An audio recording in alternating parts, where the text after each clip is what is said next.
All right, so we are going to do the lower arm.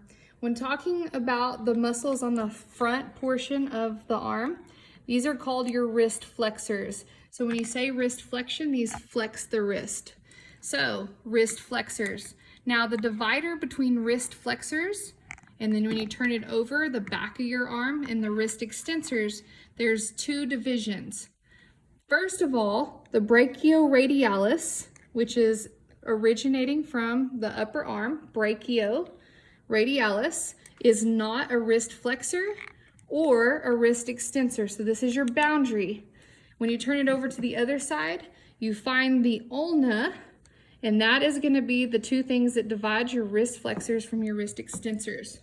Now, the easiest way to do wrist flexors and wrist extensors is to understand that the radius is by the thumb and the ulna is by the fifth finger.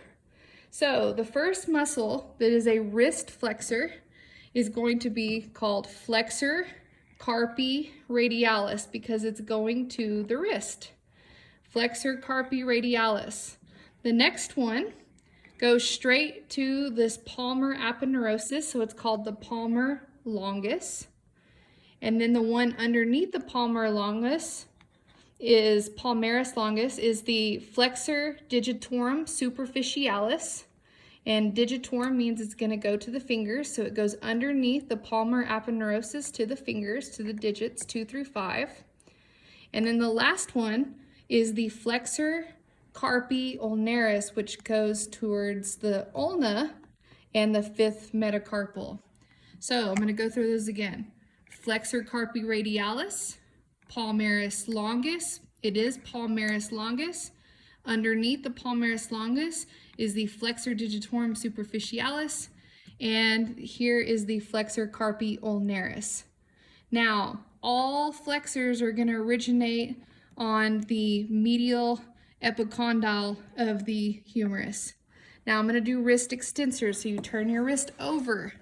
You find the brachioradialis, which divides the wrist flexors from the wrist extensors. Now, the wrist extensors are a little different. Again, the thumb is radialis. The muscle right next to the brachioradialis is called the extensor carpi radialis longus. Now, extensor carpi radialis longus, it's very long. The one right next to it is a little baby.